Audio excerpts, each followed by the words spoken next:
Hi there, sorry for the wind, it is a bit blowy, but then again I'm stood on the runway. As you can see behind me, I'm stood on the runway of the former Soesterberg Cold War Air Force Base, near Utrecht in the Netherlands.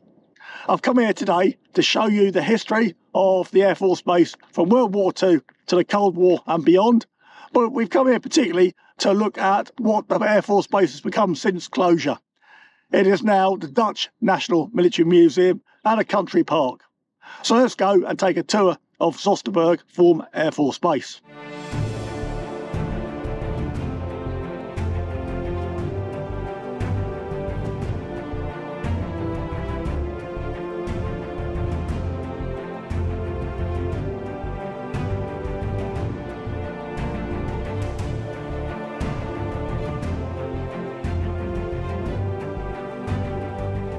So where in the world is Soesterberg?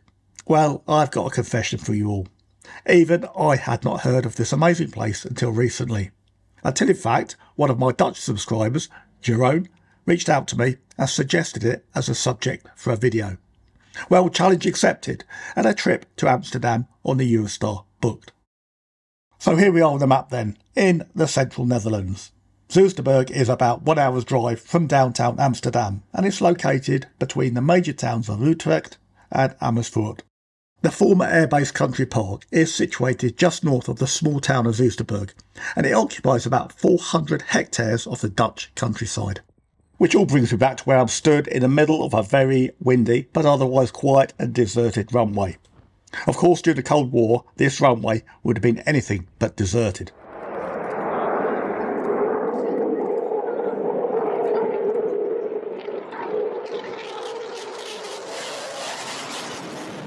In 1954, in response to the increasing Soviet threat from the east, the Dutch government agreed to the basing of a US fighter squadron in Soesterberg.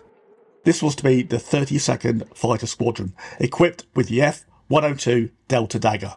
The United States Air Force funded some major upgrades to the Dutch air base and formed a housing and administrative area called Camp New Amsterdam. This was a tribute to their Dutch hosts and also, if you weren't aware, New York City's original name. In 1969, after the Soviet invasion of Czechoslovakia, the squadron was upgraded to the F-4 Phantom aircraft and became the 32nd Tactical Fighter Squadron, nicknamed the Wolfhounds. Then finally, in 1989, the squadron was re-rolled again to the McDonnell Douglas F-15. Now, if you or I didn't know where this airbase was during the Cold War, certainly by 1960, the Soviet Union did, as this series of military maps shows. Located to the rear of NATO's European operational area, and therefore probably out of range of Soviet fixed-wing aircraft, they had an easy plan to deal with Soesterberg Air Base, that we now know as fact, although suspected throughout most of the Cold War. And that was to remove it from the face of the earth with a 500 kiloton nuclear weapon. By 1979, this would be delivered by an SS-20 system from Poland. In total, in an intermediate limited nuclear exchange between the superpowers, 8 megatons was intended to fall on the Netherlands. And you can see here, simply from the strike on Soesterberg alone, the damage it would do to Utrecht and Amersfoort. By the 1970s, the very high risk of Soviet nuclear weapons falling on the Netherlands was not lost on the Dutch people. And similar to movements that began to grow in the UK and West Germany, a large-scale peace movement began to form to protest and blockade US bases in the Netherlands. In some cases, this was also fuelled by anti-Americanism. But certainly no protester here or Western politician could have foreseen that 18 months later, the Cold War would be over with the collapse of the USSR. This is CNN Breaking News. Good evening. I'm Gene Randall in Washington. We are standing by for an Oval Office address by President Bush, as he contributes to a day even historians may have trouble describing. A day when Mikhail Gorbachev resigned as the president of a Soviet Union which had already ceased to exist. The new power broker, Russian President Boris Yeltsin. In a statement issued a short time ago, President Bush praised Gorbachev for what he called his years of sustained commitment to world peace. With the Soviet threat gone, all NATO countries began to cut defence spending rapidly. So just 2 years after the collapse of USSR, in 1993, Colonel John Graham announced the complete withdrawal of US Air Force personnel and aircraft from Soesterberg within 12 months. On the 1st of July 1994, in a ceremonial departure, all F-15 aircraft departed Holland for the United States. Personnel and equipment followed, and on the 27th of September 1994, the US Air Force handed over the US facilities at Soesterberg back to the Dutch government. It was the end of an era that had covered the 4 decades of the Cold War.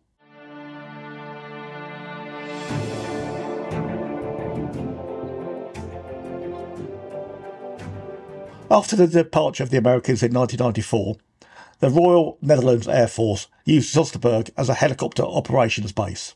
But such a large fixed-wing airbase was surplus to the needs of Dutch defence.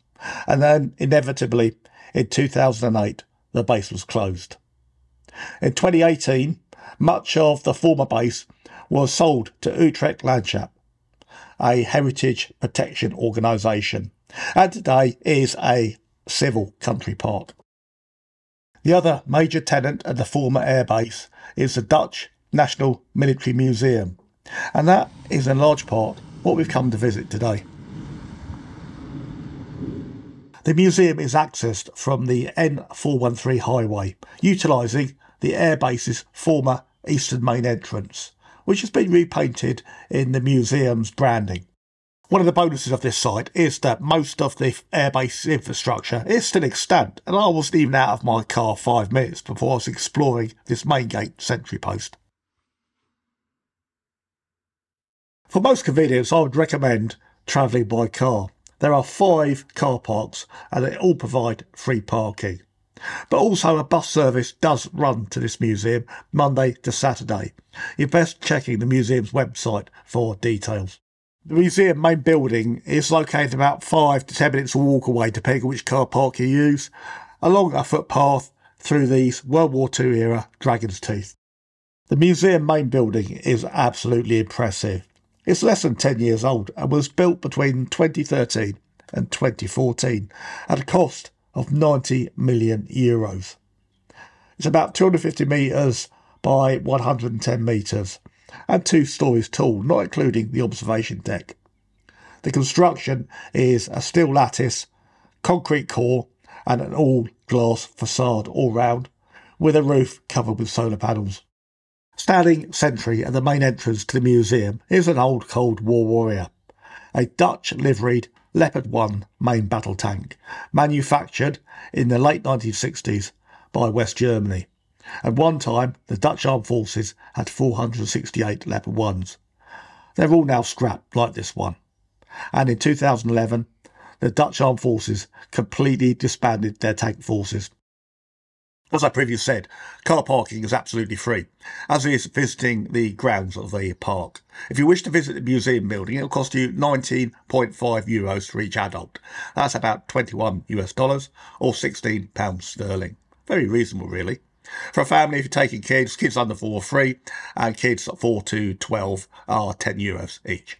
You can buy tickets in advance from the website or on the day at the museum. There is no need to book in advance unless you're attending an event.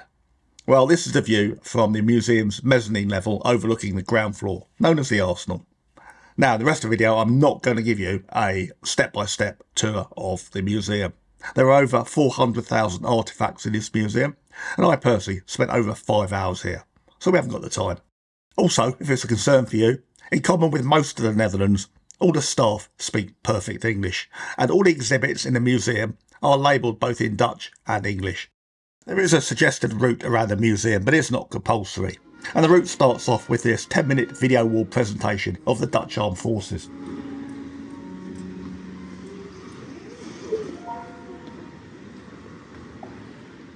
We know that Soesterberg from 1954 to 1994 was a joint US-Dutch NATO air base.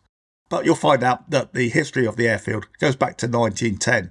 When car dealers from The Hague bought up the heathland to open a civilian aerodrome. A tramline was constructed from Den Dolder station, as well as a number of wood-constructed pavilions. In 1913, the Dutch government based its fledgling Army Aviation Department here.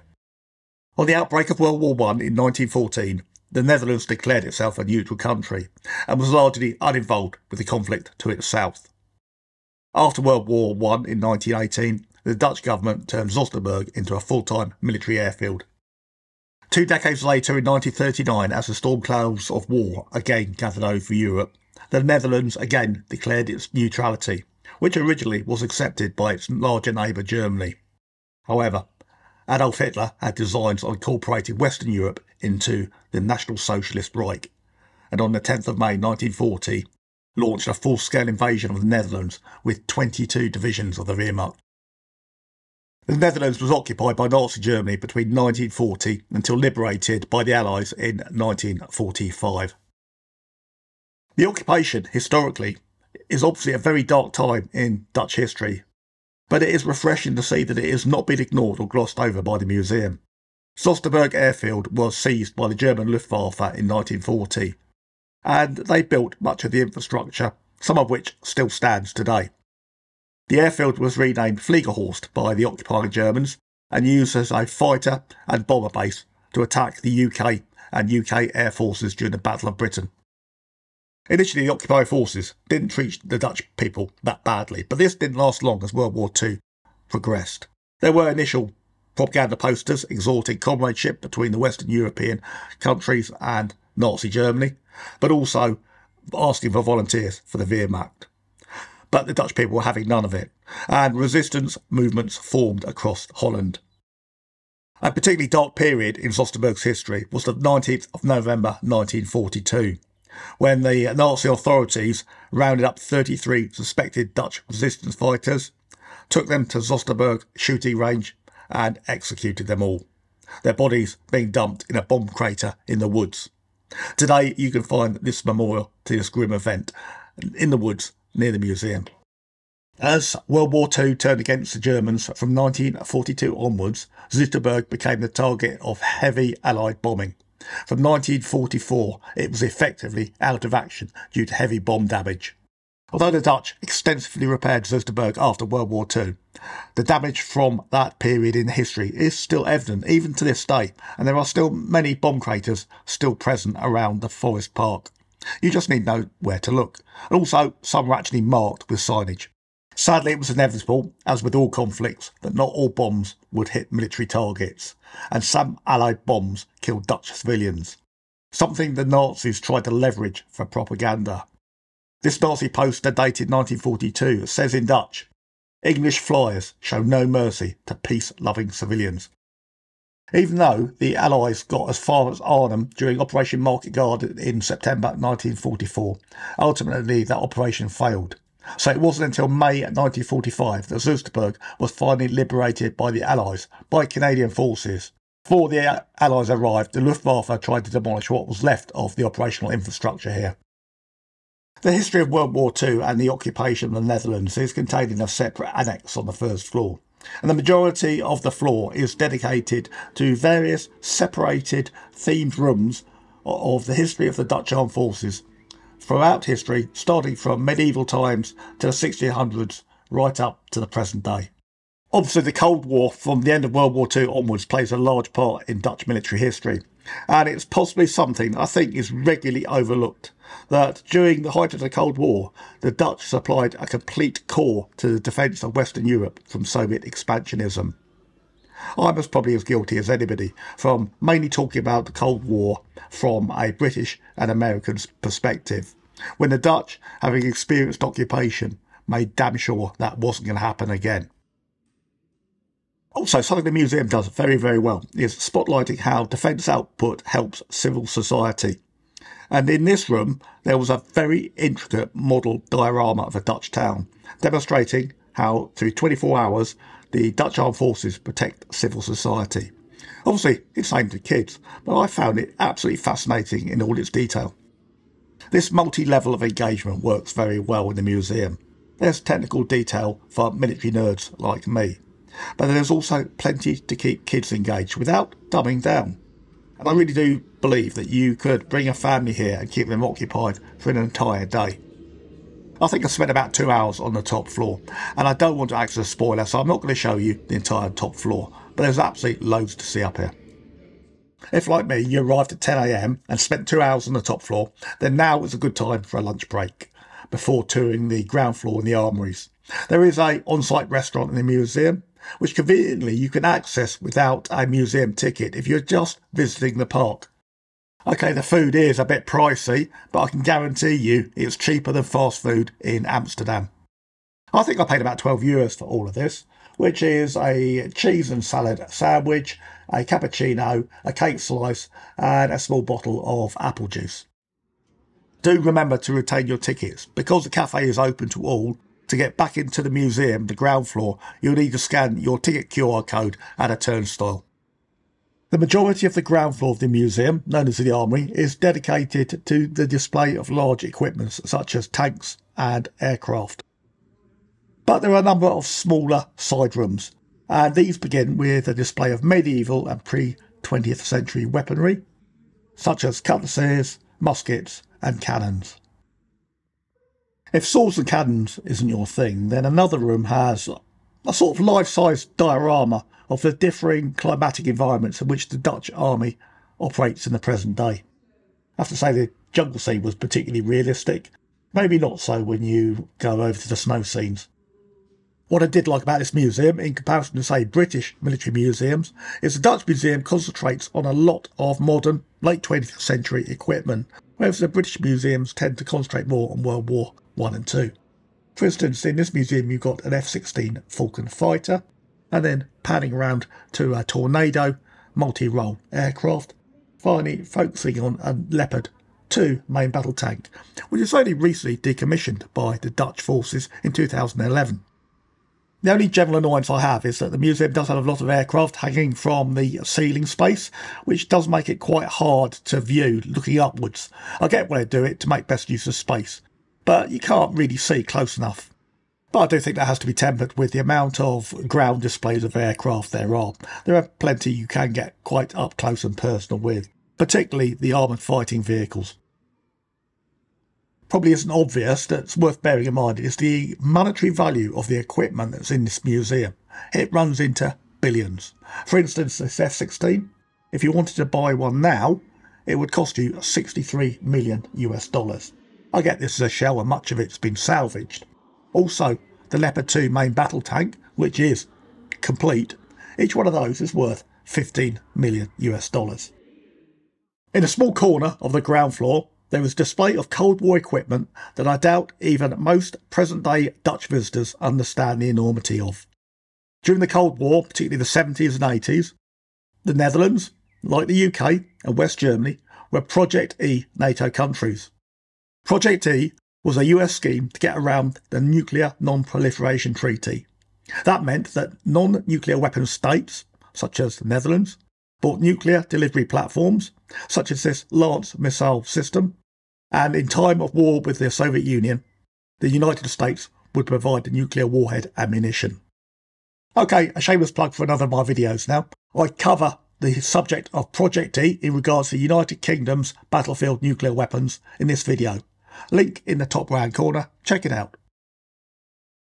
Project E also included nuclear artillery, and the Dutch army had procured both nuclear-capable M109 and M110 self-propelled artillery pieces, both of which are displayed here in the museum.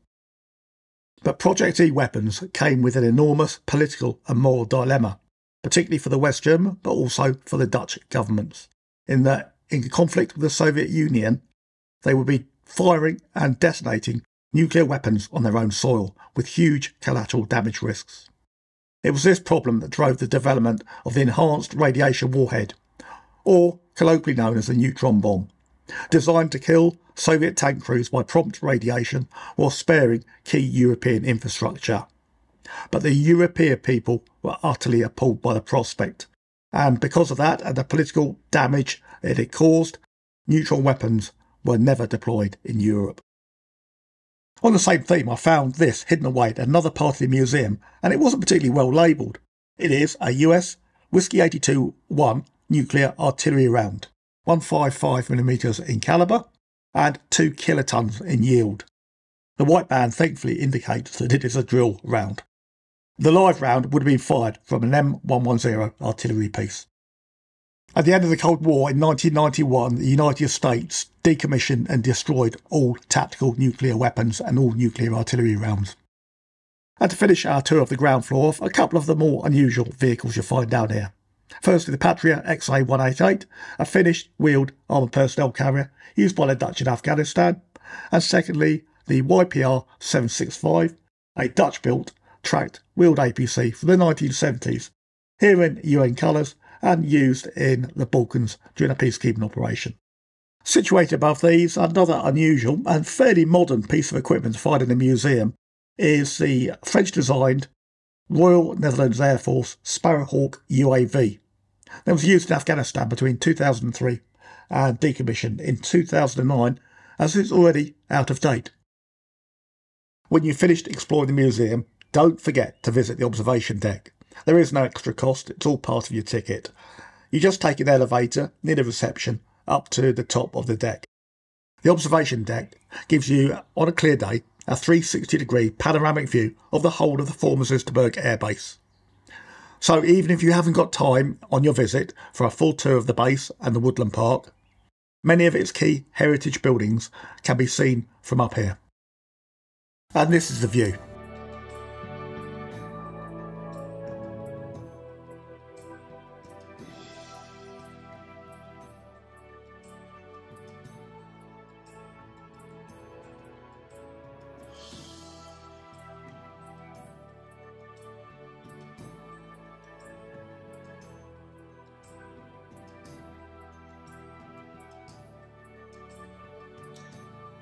On a clear day, you can see the outskirts of the town of Utrecht from this angle. And from this angle, you can see the hardened aircraft shelters of the aircraft dispersal area built by the Americans in the 1980s, designed to protect combat aircraft from a nuclear strike. Now, contrary to popular belief, the Americans did not have nuclear weapons at Zusterberg, because the 32nd was an air defence fighter squadron. This means that the hardened aircraft shelters did not have integral storage and security vaults for nuclear weapons. Today, many of the shelters have been sold or leased to private enterprises. A legacy equipment of the Cold War Air Base that is still in present-day use is this search and detection radar, located to the north of the museum on the not surprisingly named Radar Hill. Originally built in 1950 and upgraded throughout the Cold War, and as recently as 2004, it is part of the present-day Dutch military air defence system. A surprising survivor from the original aerodrome of the early 1900s is this wooden pavilion and observation tower, built I think around 1913. Here it is pictured in a photograph from the 1920s, and then today relative to the present museum. What is remarkable is that this tower survived the carpet bombing of Zusterberg by the Allies during World War II, completely unscathed. The tarmac runway, constructed and extended during the Cold War, is still largely intact, but this place is no longer in use for regular aviation. A glider club does operate from the western end using a grass airstrip. In a short video, I really can't tour the whole park with you. It would take absolutely hours. In fact, I would mark a whole day for yourself to explore this country park. And that's not including the museum buildings. Bring a dog, or better still, a mountain bike. But what we can do is take a quick look at the real estate immediately around the museum buildings itself. On the concrete hard standing, directly outside of the museum building, which during the Cold War would have been an aircraft manoeuvre area, are a number of the larger aircraft exhibits. Of course, I was going to be impressed by finding this 1950s era Soviet MiG-21 fish bed intact. Once nicknamed the AK-47 of the aircraft world because it was so cheap to mass produce, cheaper than a BMP-1 armoured personnel carrier. The Soviets were still flying MiG-21 fish beds as late as 1985, and even after the end of the Cold War, the Indian Air Force was still flying them as late as 2010. Another iconic aircraft you'll find on the north side of the museum on standing is this British Spitfire. Now sadly, this is a reproduction. There's not that many Spitfires left in existence. This aircraft, out on its own on a pedestal, is an F-86 Sabre, built by the Americans and supplied to the Royal Dutch Air Force in the mid-1950s, decommissioned in 1964.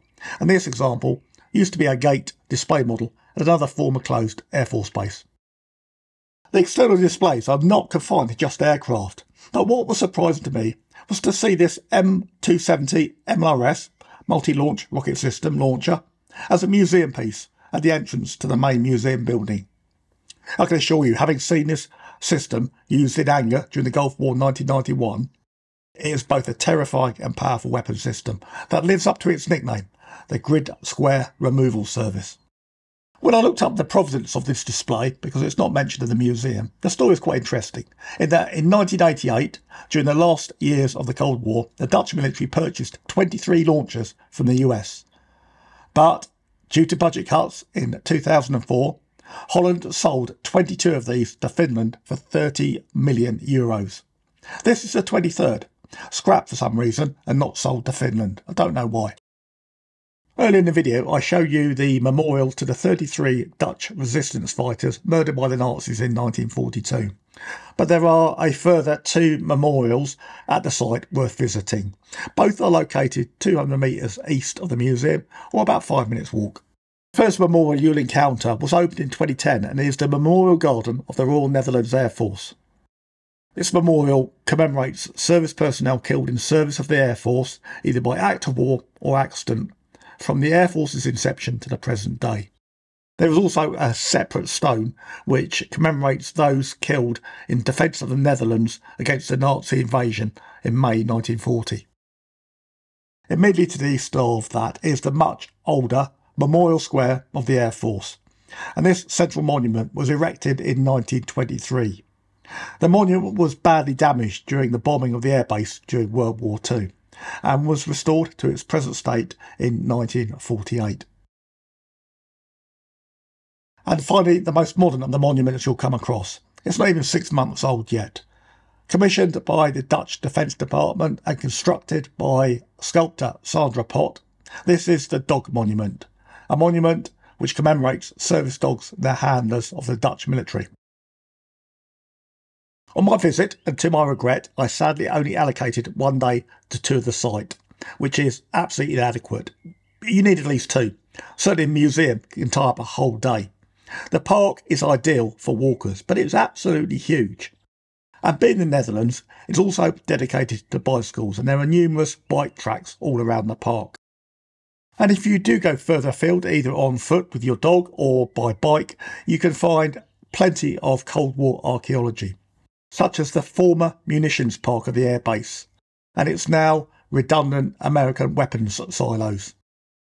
What's clear that there is a dedicated museum, and we visit that in depth. The whole park is actually one living museum, and I can't think of many examples left in Europe now where you can visit such Cold War archaeology. Most of it is sold off or demolished. So kudos to the Dutch for preserving this site. So hopefully I've sold this amazing place to you and you'll want to visit for yourself. And I can't speak highly enough of the quality of this museum and former Cold War country park. But thanks also to the curators and trustees of the museum for keeping history neutral and not trying to force present-day politics down visitors' throats. This is something the UK Imperial War Museum could learn from. Now, if you're one of my British or North American subs and you are considering visiting the Netherlands, probably Amsterdam, here is a tip from the top. For a day, ditch the touristy stuff in Amsterdam and take a train out to Soesterberg instead.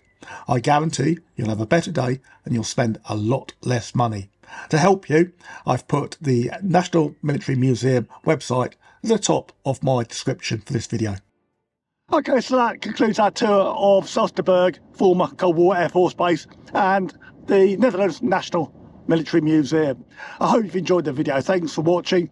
And as ever, if you enjoyed it, please consider giving me a like. And if you enjoy Cold War history and general history and travel, please consider subscribing to my channel. It'll be doing me a really big favour. Thanks so much. Catch you again soon. Bye now.